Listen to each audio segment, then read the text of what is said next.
think your beauty is all that I long for. To worship you, Jesus, is my soul desire. For this very heart,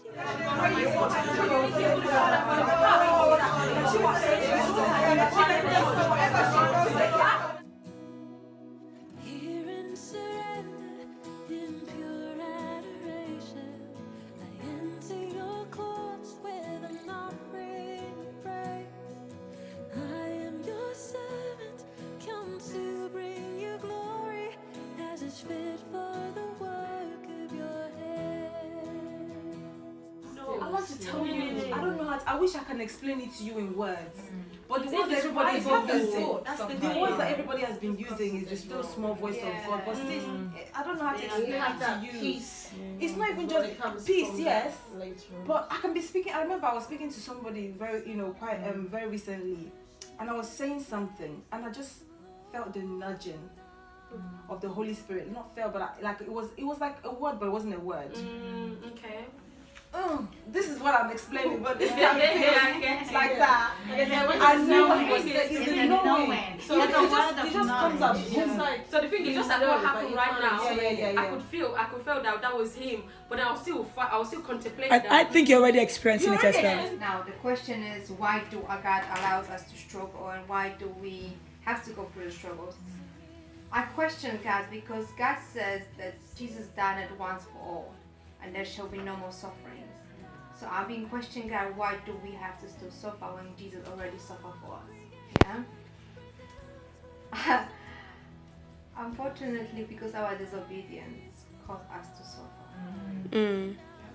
Our disobedience, our being selfish, impatient.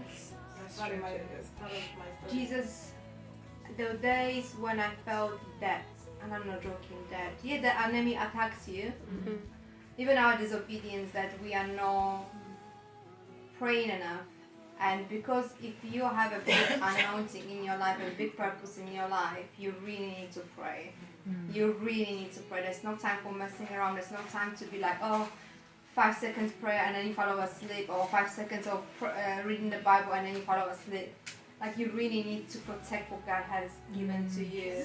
Like when you go through, you just have to believe that you will come out of it, and you know that okay, there's a purpose for me. That's why Pastor David always said that devil does not attack people with no destiny.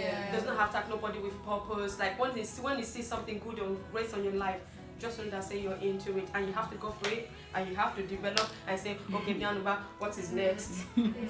I don't really think God wants us to suffer and on purpose, but sometimes He breaks us gracefully, and we need to be broken gracefully because sometimes we just cannot see what He wants from us, and only the way He can teach us is to break us gracefully, for us to be where we need to be. And every time that I go through such a ridiculous pain, either it goes because of me or either the enemy, I am closer where I need to be. I'm closer to achieve what God wants me to be.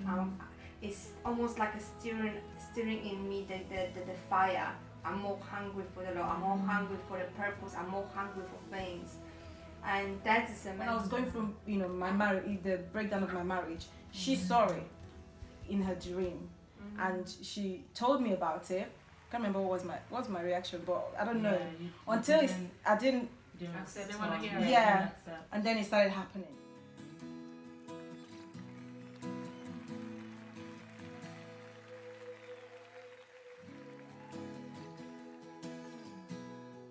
I got to a point where I was kind of like distancing myself from everybody else because I realized that only what I need now is God. Like, ask them, I was shutting them out. I was shutting everybody out. Yeah, she actually made me cry. Yeah, sorry. We still need to talk about that. She just said sorry. I was shutting because the pain I was going through was so much I couldn't even explain it, and it got to a point. I think God then brought me to a point. He used that pain to get me to a point where you need to rely. I was 100% dependent reliant on on Him, and it was through that suffering I started speaking in tongues. It was through that suffering. I started speaking in the spirit. It was through that suffering I grew spiritually. Who sits on the throne, be glory and honor and praise.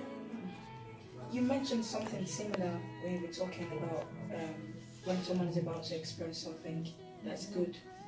There is a death and there is labor pain. I don't know why God made it like that. I can't say why, but we need to understand that there are principles that God operates by. And one of them is if Jesus had to die, so he could gain all of us, why did he have to die? God is God. The Lord said, "Oh, Satan, get thee behind me, everything, blah, blah, blah." But I believe for something that is of value, something that is of that is great, there has to be that pruning process. There has to be that depth, and it only takes the wisdom of God and the grace of God for you to be able to understand that whatever you're going through, there is something that God wants to birth out of this. Do you understand? Why do we have to go through what we go through? Why? There is something that God is, if you see from that, it's all about perspective. If you see from that point of view, like, God, what are you teaching me in this season?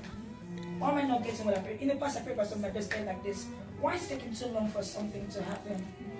Could it be there's something you're teaching me in this? That one day it may even be more than me.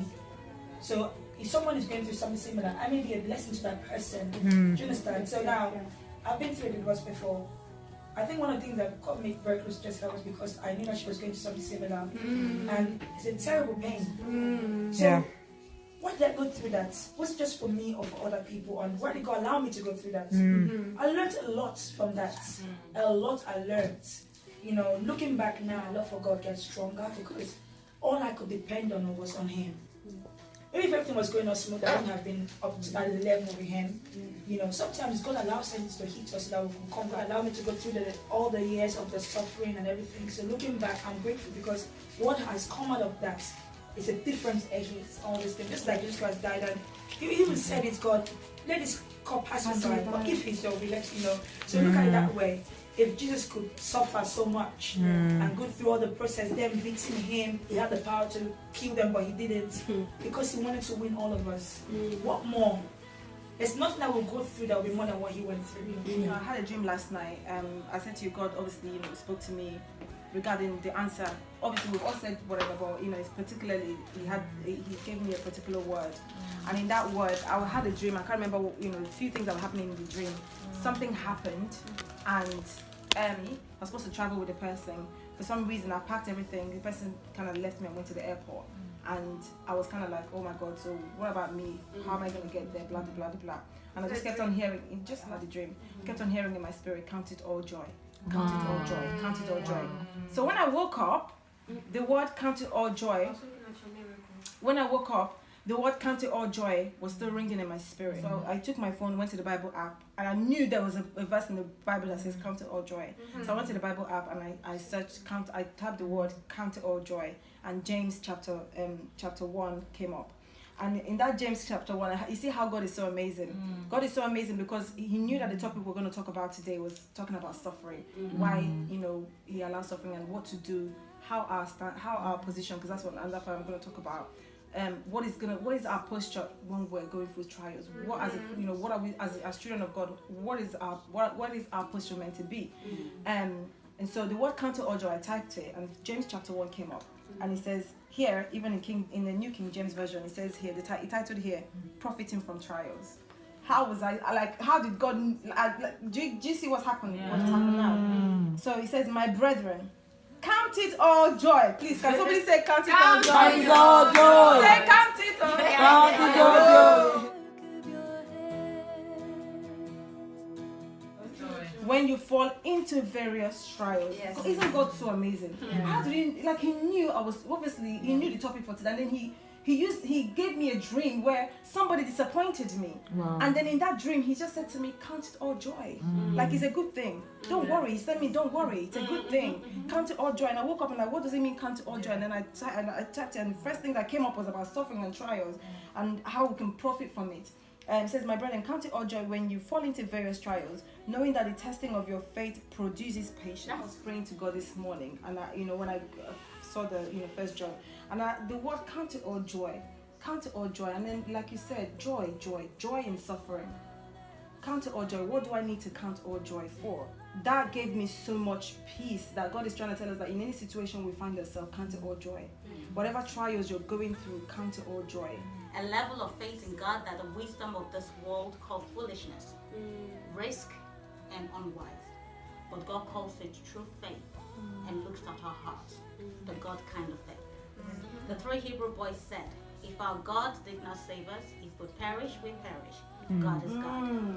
I say this to you, that none will truly do great exploit in his name without a radical testimony of your faith being tested like this. It does not come cheap, we've said before. Look at Christ, his faith to the cross.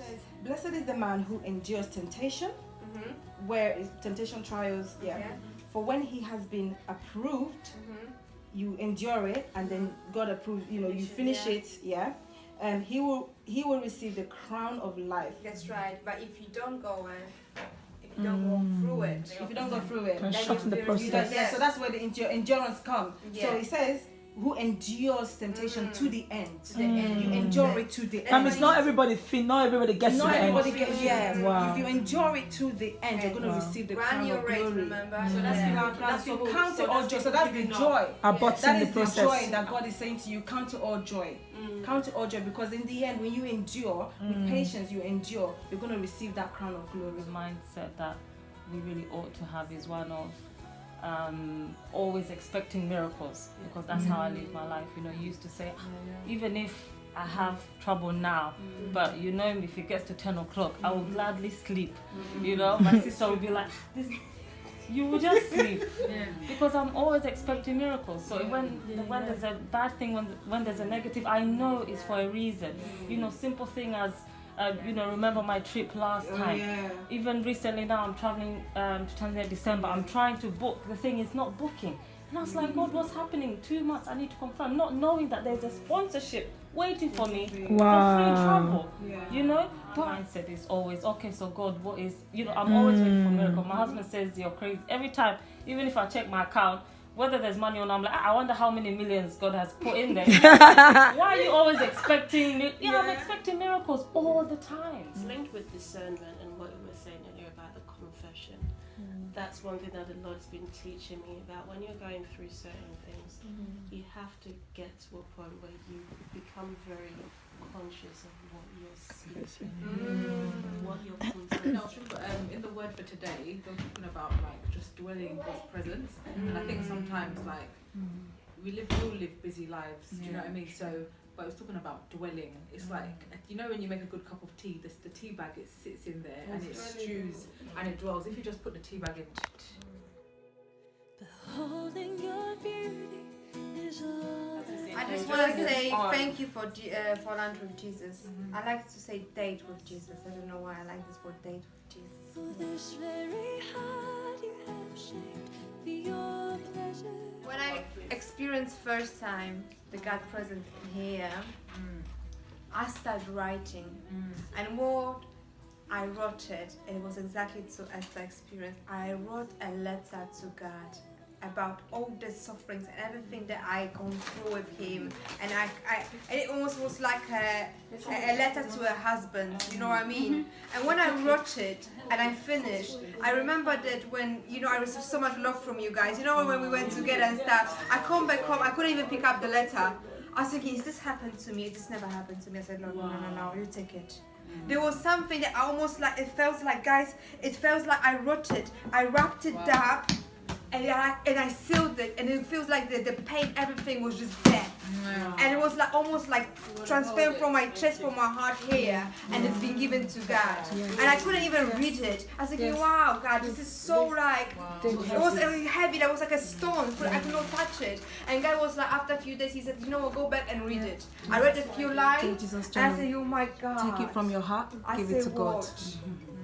Amen. I was, wow. Hi everyone, make sure you're at the next lunch date with Jesus.